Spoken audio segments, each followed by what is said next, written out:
Need to change slow motion video to normal speed on iPhone? Then it's pretty simple and a quick process. So let's get started with the video. First thing first, make sure that the application CapCut is installed on a device. If not, head over to App Store and then install it.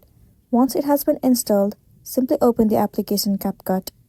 Make sure you are logged into your account. Head over to Projects. You can click on Create and then select a new project that you want to edit. Or else you can also select it from the recent edits. Once the video has been selected, it will be uploaded here. Now what you need to do is, you simply need to click on the video. You should see the option of speed right over here. Click on it.